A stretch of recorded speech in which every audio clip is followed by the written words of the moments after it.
So recently I've been going back and playing all the games I never got the Platinum Trophy on so I can get a perfect profile on PlayStation. Oh, that's hot. The next one I decided to do was Star Wars Jedi Survivor, the sequel to the amazing Jedi Fallen Order game that I got the Platinum Trophy on a few videos ago. Anyways, the game has 54 trophies within, taking an average playtime of 50 hours to do, which is 20 hours more than Fallen Order. This is mostly because Jedi Survivor has some of the most annoying enemies and collectibles I have ever seen. The Spurgle Trophy requires you to collect every single shard collectible, which comes in at a glorious 100, and that is only one of 9 collectible trophies in the game, so it's safe to say this is going to be awful. But before we start, I had already played through the game for fun a long time ago when it was released. However, I didn't pay attention to any collectibles or basically anything at all aside from the main story, and this put me at a starting count of 22 trophies with an agonizing amount of cleanup to do, and the cleanup actually took me longer than the playtime I had in the game to begin with. I began the Platinum for Jedi Survivor by going around and trying to get the so-called easier trophies on the list. I did this so I could attempt to prolong endless pain, but then again it's gonna happen anyway, so I guess I'm just a little bitch.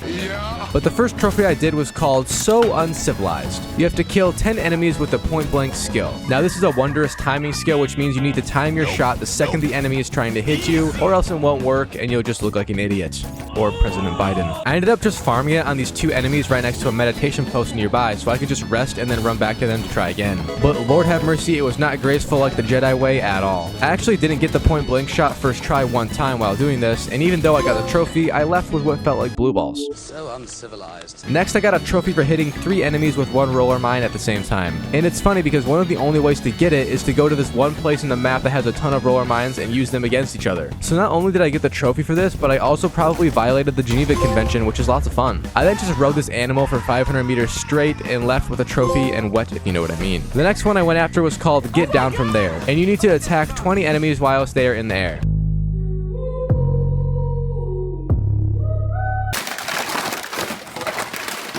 Although this sounds easy, it's actually quite annoying because Jedi Survivor does this great thing with enemy spawns and always throws in at least 4 enemies at a time, making it a joyous event to not die. So yeah, I basically just ran around this area which had a ton of enemies that constantly spawned in for whatever reason. Eventually I got the trophy and my spirits were lifted, but they were instantly put back to normal levels with this next trophy called One with the Force. You have to use this dodge skill, which you literally just hold down on, and it drains your force meter every time it auto dodges the enemy attacks. So you can really only get like 3 or 4 dodges per fight you're in, and then you have to go kill enemies normally or rest to refill the force meter. Also, this skill only works on melee enemies for whatever reason. It didn't really make sense to me, but that's just how it goes, I guess. So it was a tad bit of a grind since I had probably never used it before, and I honestly don't remember this even being in the game when I played it back in April. But I got the trophy when fighting this big ass dude who probably costed like 5 elixir. My name is Optimus Prime. And we then got to do another super annoying trophy called Pinpoint, which only needs 10 of the skill for the trophy. But basically this skill has you just sit still holding your gay ass lightsaber, praying to the gods above until you can cut the link and go back into reality. This is pretty much what would happen to my mind after 10 minutes in trig class.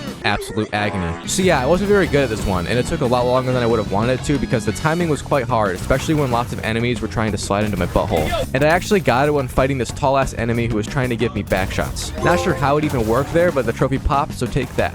Thankfully, next it was super easy, and all I needed to do was parry an enemy who you can't force pull. So literally nothing special, you just need to parry a slightly harder enemy, which isn't hard at all. So that was most of the combat trophies done. Next I just started following the list of those I had left. And up on the hot plate was one called King of the World. You have to climb this tower, which is apparently the highest thing in the area. And honestly, it's not even that high. In fact, Travis Scott would definitely be higher. Anyways, you have to do this puzzle in this garage type room, which has you control these 2 animals, and you have to like position them perfectly so you can ride one up to an elevated area and then use it to jump up to the tower's entrance, you could say. And since it had been 5 months prior to the last time I played this game, I forgot you could press R1 to control the animals. So I spent quite a few minutes just awkwardly waiting for this animal to walk into the room, when in reality it was just my fault the whole time. But I figured it out eventually, and then you just climb up these vines to the tower until reaching the top for a trophy. Kind of retarded. Pretty much right after that, I went back to the first area of Kobo where you start the story, and I helped this droid get his little ship out of the tar field it was stuck in. I actually do remember this from my first playthrough and got a trophy for doing it. This also recruited him to the saloon, which is needed for max capacity trophy much later on. And speaking of the saloon, instead of just going there and getting drunk to forget my problems like Grease does every day, I instead picked up the janitor role and cleaned out a toilet, which splattered out diarrhea residue and a priorite shard, which also gave me a trophy in addition to dysentery. And I also did this funny trophy which had you ride those animals in this game, and instead of treating treating it with respect and love, you just send it off of a cliff and watch as it falls to its death, which took a lot longer than I expected. But once it broke all its bones and died, we got the trophy. We then got to start doing some of the longer and more annoying objectives. First, I had to explore all of the finicky caverns, but these caverns are pretty much just smack full of enemies that come out of the walls and try to hit you, so maybe Grandpa's PTSD wasn't totally wrong. But there's also the blue-haired girls everywhere, and they run at you with grenades trying to kill you and themselves in the process. Truly modern culture, huh? Anyways, at the end of the caverns, there was like a double boss fight with these people who nearly killed me, but after I took care of them like a true Jedi massacre, I then opened this chest and got an upgrade for BD1, and then the trophy for full exploration of the caverns. We don't talk about how it says 68%, this game is amazing. I then took the ship over to a different planet for once and we landed on Jedi. This is where a ton of fighting happened in the story, but instead of real people I just hit this training dummy once while I was wearing a headband and we got a trophy. I then changed one thing of my outfit for another one right after. And speaking of outfits, the next trophy I wanted to do is gotten from wearing a poncho, which apparently Cal has an obsession over. But you get the poncho after beating the spawn of Ogdo enemy, which is just chilling in this cave back on Kobo. And even on the easiest difficulty in the game, if you get hit by its tongue ultimate ability, you will die. But I gotta admit, that tongue work is something else, you know? So yeah, after beating it, if you just walk over to the chest nearby and open it, you'll get the poncho, and then if you throw that gay-ass thing on, you get the trophy. Now, since I have the poncho on, I've fully achieved my potential and can die happy. But before that, I needed to ruin the lives of everyone else, so I went and drop-kicked this poor animal, which would have PETA livid at me. And I then did this kind of confusing trophy which you needed to look through BD1's binoculars and scan an enemy, and then also look at its data at the same time. I thought it had to be a new one, so I went and searched everywhere for this one dude I missed. But you actually can do it on any enemy as long as you press on its data also, which is the only thing you really need to do for the trophy. Also, why does the Imperial officer in this game low-key got the same face as Vector does? I'd smash for sure. What? Blood, sweat, and tears. This trophy definitely gave me at least 2 of those. I won't specify which, but I'll leave it up for interpretation. Anyways, this requires you to go close all the force tears in the game. A force tear is kind of like a little portal to a boss fight or a parkour area. Most of the combat things are super easy, they just take a while to do since some of them have a ton of enemies in it. However, there was a couple in the game that gave me a lot of agony. One of the hardest ones was the fight with Ogdo Bogdo and the spawn of Ogdo, which I had just killed previously. I'm also pretty sure on Grandmaster difficulty, this is like one of the hardest fights in a video game. I remember lots of people talking about it when it first came out. Anyways, I died a lot, but what made this so agonizing is that the respawning doesn't put you back into the fight, and instead you have to leave the force tear and then re-enter it every single time. Eventually I did beat it, but that was still awful. And we aren't even done yet with the force tears, but that was the worst one yet by far. Some force tears did have parkour, but these weren't even close to as bad as the fight we just did. Although I did fail a lot and question if my jumping abilities were being hindered by me being a ginger or not. Anyways, the final force tear I had was this fight with some animals and stuff, but I beat it easily and got the trophy for it. Now that sucked, but it was also helpful in terms of skill points, since every time you closed one you got a skill point also. And this allowed me to be able to finish 3 skill trees. I'm a living legend is true, but it's also the next trophy I got. Like the force tear trophy, this one featured a lot of combat, but it was just on all of the legendary enemies in the game, some of which I had already killed previously and in this video. But I ended up missing the Rancor boss fight, which was a big issue for a lot of other people in addition, and I had to go fight it again in this completely different area, but it was actually a dope fight, and after beating it, I got the legend trophy. I then realized I could do another trophy called Slam Dunk that I hadn't done yet because I didn't have the skills before, but I did now, and it was extremely easy.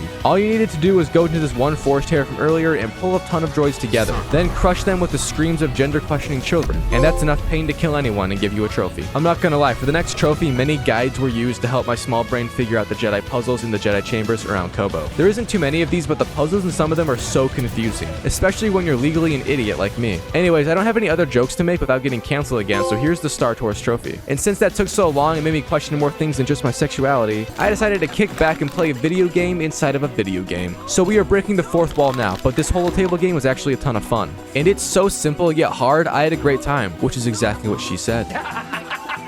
Anyways, for the Gambler trophy, you have to beat every single opponent that it shows. You also need to find these people first, which I guess I already did. All the fights are pretty easy until the very last one. This one, for the life of me, I could not beat, so I followed a few guides on what they did, and even then I still lost because the game changes occasionally, and although it's super minor, it can still ruin your life if you talk to them. So anyway, I beat the opponent after a while and got the trophy. I then went for the max capacity trophy, which has you get all the people in your saloon on Kobo. This was actually super easy, but I forgot to start recording again, so here's the trophy after it already popped. popped. So now I only had a few trophies left, and most of them were all from collectibles. And as I said in the intro, these were awful, and they were. The first one I did was the Bounty Hunter Token Trophy. You have to kill every single bounty hunter and then bring the tokens to this girl named Cage, who actually turns out to be the final boss of the bounty hunters at the end. Her fight was kind of annoying, but I did it first try, and after quote-unquote beating her, Boba Fett just spawns in and crashes the party and decides to hog tie her and rid us of another annoying woman in our life. So shout out to the homie for being a real one, and we then got a double trophy pop for the bounties. And also for filling out the databank, since we have now fought and beat every single enemy in the game. I then did one of the most tedious collectibles on the trophy list. You have to find every single perk slot. There are 7 out in the world, and most take loads of puzzles to get to. In fact, the final 3 took me around an hour to get, since they are all on Jedi and have individual puzzles for each one whilst being full of enemies. But after I did all of those and went back to a meditation point and equipped the perks, I got the trophy pop. And we now have to do the most annoying one in the game, where you have to find every single priorite shard. There is 100 of them, and it took me just over 4 hours to find them all, even after I had a head start from my original playthrough. Before I got the trophy for Spurgle though, I got the one for greasy money from buying 25 items in the game. But after finding all 100 and losing my sanity a tad bit, I went to Doma's shop and used those 100 shards to buy all of her items in the game, and then got the trophy. Now all I had left was to find all the fish for another collectible trophy, and plant all the seeds. Both of these aren't that bad since they only contain around 10 each. So I went and found all the fish, which this little fisherman guy gets for you in bodies of water that are usually near meditation posts. And then I found all the plants. However, this one was a tad bit more annoying because you have to plant all the plant types and then wait for them to grow. And it takes over an hour to do. So I just sat there thinking about my feelings while I was waiting for the virtual plants to grow. But once it did, I got the trophy pop and the platinum right after. So that was Jedi Survivor's platinum trophy. Honestly, kind of hard, but mostly just annoying and a true test of your willpower. But if you enjoy finding collectibles, then you probably love this game. Too bad you're a fucking weirdo.